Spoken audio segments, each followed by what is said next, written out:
साथियों, 11वें सर्ग में हमने कथा सुनी कि किस तरह दशरथ महाराज ने प्रार्थना करके ऋष्यशृंग ऋषि और शांता को अपने अयोध्या में आने का आमंत्रण दिया और उन्हें लेकर आए।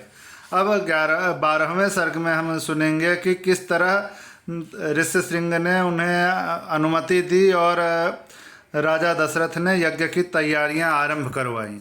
12वां सर्ग और 13वां सर्ग दोनों की तैयारी, दोनों अश्वमेध यज्ञ की तैयारी को लेकर ही है।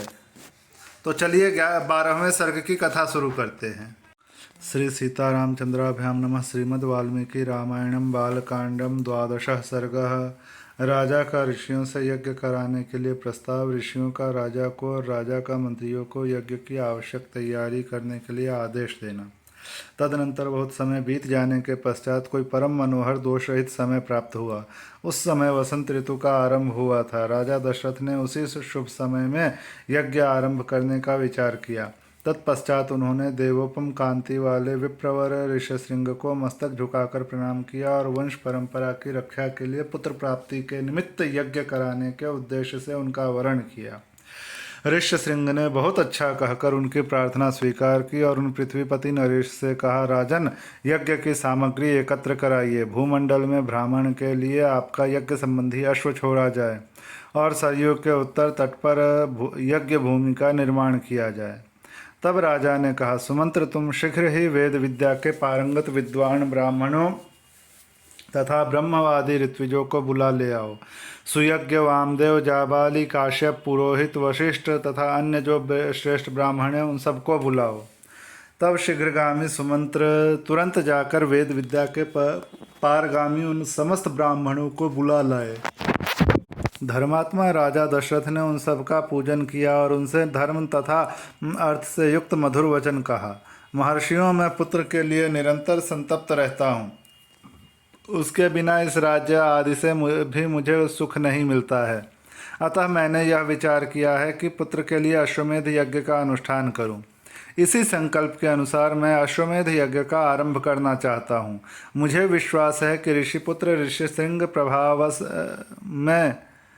ऋष्यशृंग के प्रभाव से मैं अपनी संपूर्ण कामनाओं को प्राप्त कर लूँगा। राजा दशरथ के मुख से निकले हुए इस वचन की वशिष्ठ आदि सब ब्राह्मणों ने साधु साधु कहकर बड़ी सराहना की। इसके बाद ऋष्यशृंग आदि सब महर्षियों ने उस समय राजा दशरथ से पुनः यह बात कही, महाराज, यज्ञ सामग्री का संग्रह किया जाए, यज्ञ संबंधी अश्व छोड़ा जाए तथा सरयू के उत्तर तट पर यज्ञ भूमि का निर्माण किया जाए। तुम यज्ञ द्वारा सर्वथा 4 अमित पराक्रमी पुत्र प्राप्त करोगे, क्योंकि पुत्र के लिए तुम्हारे मन में ऐसे धार्मिक विचार का उदय हुआ है। ब्राह्मणों की यह बात सुनकर राजा को बड़ी प्रसन्नता हुई। उन्होंने बड़े हर्ष के साथ अपने मंत्रियों से यह शुभ अक्षरों वाली बात कही, गुरुजनों की आज्ञा के अनुसार तुम लोग शीघ्र ही मेरे लिए यज्ञ की सामग्री जुटा दो। शक्तिशाली वीरों के संरक्षण में यज्ञ या अश्व छोड़ा जाए और उसके साथ प्रधान ऋत्विज भी रहें। सरयू के उत्तर तट पर यज्ञ भूमि का निर्माण हो। शास्त्रोक्त विधि के अनुसार क्रमशः शांति, कर्म, पुण्याहवाचन आदि का विस्तार पूर्वक अनुष्ठान किया जाए, जिससे विघ्नों का निवारण हो। यदि इस श्रेष्ठ यज्ञ में कष्टप्रद अपराध बन जाने का भय न हो तो सभी राजा इसका संपादन कर सकते हैं, परंतु ऐसा होना कठिन है, क्योंकि ये विद्वान ब्रह्म राक्षस यज्ञ में विघ्न डालने के लिए छिद्र ढूंढा करते हैं। विधिहीन यज्ञ का अनुष्ठान करने वाला यजमान तत्काल नष्ट हो जाता है। अतः मेरा यह यज्ञ जिस तरह विधिपूर्वक संपूर्ण हो सके वैसा उपाय किया जाए। तुम सब लोग ऐसे साधन प्रस्तुत करने में समर्थ हो। तब बहुत अच्छा कहकर मंत्रियों ने राजराजेश्वर दशरथ के उस कथन का आदर किया और उनकी आज्ञा के अनुसार सारी व्यवस्था की। तत्पश्चात उन ब्राह्मणों ने भी धर्मज्ञ नृपश्रेष्ठ दशरथ की प्रशंसा की और उनकी आज्ञा पाकर सब जैसे आए थे वैसे ही फिर चले गए। उन ब्राह्मणों के चले जाने पर मंत्रियों को भी विदा करके वे महाबुद्धिमान नरेश अपने महल में गए।